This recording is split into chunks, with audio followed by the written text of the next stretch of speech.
खिड़की के बाहर खड़ी औरत। सिया की चीख पूरे कमरे में गूंज उठी। आदित्य! सिया का चेहरा सफेद पड़ चुका था, शरीर कांप रहा था। आदित्य झटके से उठा। क्या हुआ सिया, क्यों चिल्ला रही हो? सिया ने कांपते हुए खिड़की की ओर इशारा किया। वो औरत लाल साड़ी में खिड़की के बाहर खड़ी थी। आदित्य ने खिड़की की ओर देखा। बाहर सन्नाटा था, घना अंधेरा और देवदार के पेड़ों की परछाइयां हल्की हल्की हिल रही थीं। यहां तो कुछ नहीं है सिया, शायद तुम्हें सपना आया होगा, चलो सो जाओ।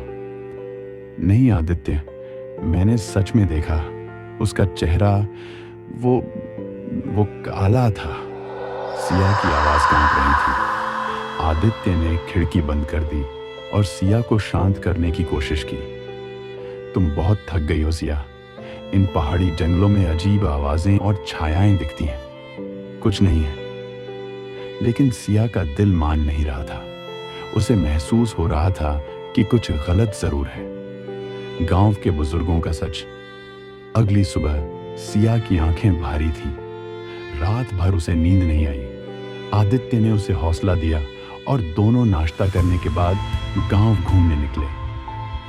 गांव में छोटे छोटे मिट्टी के घर थे। हर घर के बाहर तुलसी का पौधा और दरवाजों पर लाल धागे बंधे थे, जैसे किसी बुरी शक्ति से बचने का उपाय किया गया हो। गांव के चौपाल पर वही बूढ़ा आदमी बैठा था जिसने कल रात उन्हें चेताया था। सिया और आदित्य उसके पास पहुंचे। बाबा, आप कल कुछ कह रहे थे, ये जगह इतनी अजीब क्यों है? सिया ने डरते हुए पूछा। बूढ़े ने गहरी सांस ली और धीरे से बोला, तुम्हें यहां नहीं आना चाहिए था बेटी, ये जगह शापित है। शापित? आदित्य ने हंसते हुए कहा। बाबा, आप लोग भी पुरानी कहानियों पर विश्वास करते हैं, भूत प्रेत कुछ नहीं होते। बूढ़े आदमी ने घूरते हुए कहा, जो देखा है वही कह रहा हूं। यहां जो रात को जंगल में जाता है वो कभी वापस नहीं आता। जो आत्माएं मर गईं वे अब भी यहां भटकती हैं। गांव वालों ने उन्हें चैन से सोने नहीं दिया, इसलिए उन्होंने इस जगह को बांध लिया है। ये जंगल उनका घर है।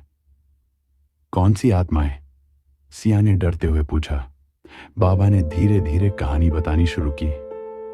सालों पहले इस गांव में एक औरत रहती थी, निशा। बहुत खूबसूरत थी, लेकिन लोग उस पर जादू टोने का आरोप लगाने लगे। कहते हैं उसने कई लोगों को मारा। गांव वालों ने उसे जिंदा जलाया। यहीं जंगल के मंदिर के पास। तब से उसकी आत्मा चैन नहीं पाई। लोग कहते हैं वह हर रात गांव में भटकती है और जो भी उसे देख ले वह उसकी परछाई बन जाती है। सिया के रोंगटे खड़े हो गए। तो कल रात बूढ़ा आदमी चुप हो गया। जंगल की ओर खिंचा। उस शाम आदित्य ने तय किया कि वह सिया का डर खत्म करेगा। चलो जंगल चलते हैं, तुम्हें खुद दिखाऊंगा कि वहां कुछ नहीं है।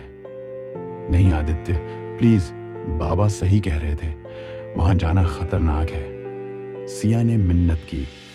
डरने की जरूरत नहीं है, मैं तुम्हारे साथ हूं। सिया को अनमने मन से आदित्य के साथ जाना पड़ा। सूरज ढलने वाला था और जंगल की ओर जाती पगडंडी सुनसान थी।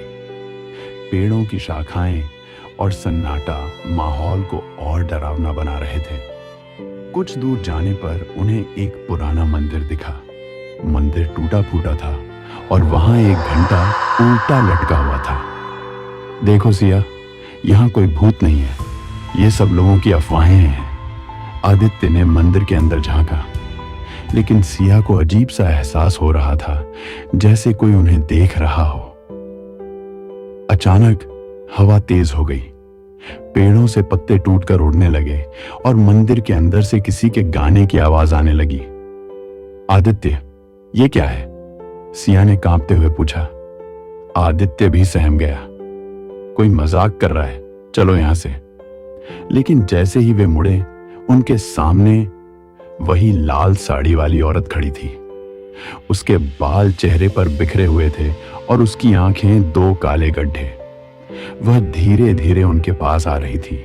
पुराना मंदिर दिखा। मंदिर टूटा फूटा था और वहां एक घंटा उल्टा लटका हुआ था। देखो सिया, यहां कोई भूत नहीं है, ये सब लोगों की अफवाहें हैं। आदित्य ने मंदिर के अंदर झांका, लेकिन सिया को अजीब सा एहसास हो रहा था, जैसे कोई उन्हें देख रहा हो। अचानक हवा तेज हो गई। पेड़ों से पत्ते टूटकर उड़ने लगे